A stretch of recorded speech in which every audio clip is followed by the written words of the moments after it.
Hello and welcome to the Conjecture Institute live stream. This is nothing but a test. In approximately 15 hours from now, I'll be speaking to one of the fellows of the Conjecture Institute, Sam Kuipers, about his work. And what's the point of this Conjecture Institute? What is going on with this? Well, we have begun to recognise, many of us who are coalescing around the work of David Deutsch, Karl Popper and associated thinkers, that there is a problem with what might be called careerist science or industrial science, traditional academia, which not only plagues scientists, academics and other intellectuals with a whole bunch of administrative work, possibly teaching duties that they're required to do, but just puts hurdles in the way of fundamental research. And so there is a tradition of this across the decades, centuries indeed, of funding scientists and other intellectuals via forms of philanthropy. Now, people like Newton were actually reasonably independently wealthy later on in life. He ended up working for the Royal Mint. And I think that Charles Darwin were also independently wealthy. But they're kind of the exception rather than the rule.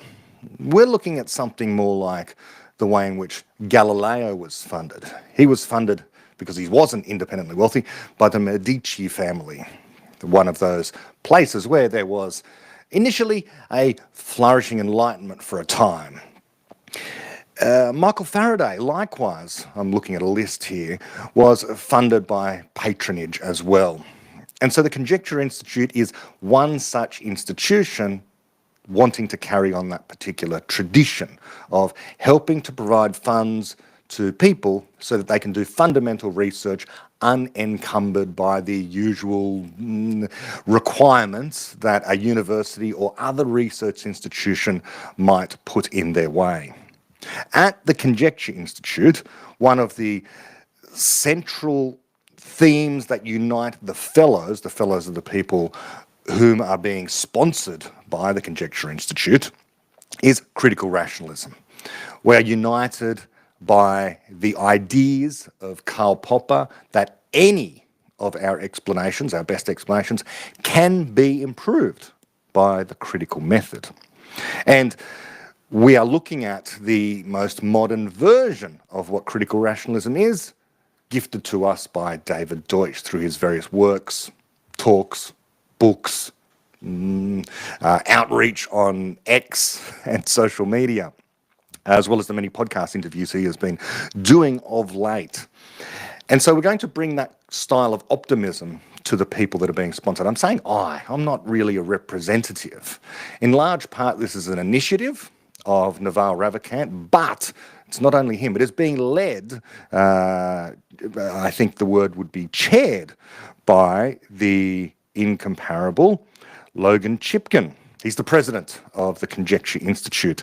Other board members include Aaron Stupple, who authored The Sovereign Child, and David Kedmi is another board member as well. All of these people, again, well-schooled, again, not a particularly useful word, in Popperian philosophy.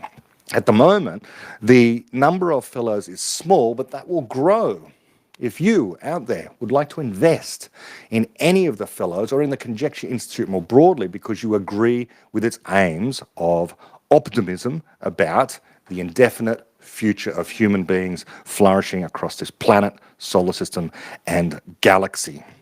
If you go to conjectureinstitute.org, you can read about the fellows. They include, at the moment, Carlos de la Guardia, working on AGI. I would say possibly uniquely working on AGI from a Popperian perspective, actually understands the difference between what people are as creative explainers as compared to all those other systems that exist out there in the universe, from AI through to other animals. Maria Villares, who is an accomplished quantum physicist, but also a great science communicator. Sam Kuipers, who, as I say, I'll be speaking to tomorrow, just some hours from now, who is a colleague of David Deutsch, who has co-authored papers with David Deutsch and works at the foundations of quantum theory. Arjun Kamani, of course, I think our youngest fellow, and is working on a number of projects, not least of which is a documentary about optimism and fighting the enemies of civilization. Tom Hyde, in some sense, an outlier here, because this really illustrates the way in which Conjecture Institute is different, perhaps, to many other organisations that would use philanthropy to try to push the frontiers of knowledge forward. Because not only are there scientists here, Tom Hyde is going to be working on aesthetics, epistemology and aesthetics, an entirely new approach to philosophy that he is calling wonderism. Eli Parra, who is someone who also likewise exploring the relationship between beauty and the reality of abstractions through logic, different kinds of logic as well. Paul Raymond is a mathematician also working at Quantum Foundation. So we do have, of course, a very strong cohort of people here who are working very much within physics. But Paul is also interested in aspects of philosophy and how to unite Stoic philosophy with something like critical rationalism. Eric Denton is described as a freelance writer and host of the Falsifiable podcast, which I've heard, and he interviewed David Deutsch recently as well.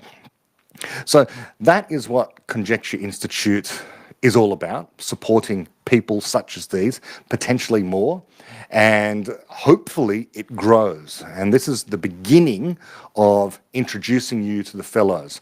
We'll take a deep dive tomorrow in a live stream, just like the one I'm doing now, but I'll have Sam Kuipers with me and I'll do a little interview with Sam Kuipers. We will take questions from the audience, so if you have questions, all one needs to do is to post it on X or on YouTube. We already have some questions to work through as well.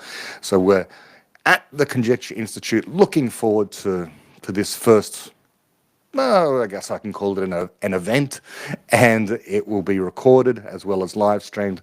So tune in while it's happening or pick up on the recording later. But until then, thank you for paying attention to this test broadcast. Hopefully it's gone well, and if it hasn't, I may come back and do some more. But until tomorrow, bye-bye.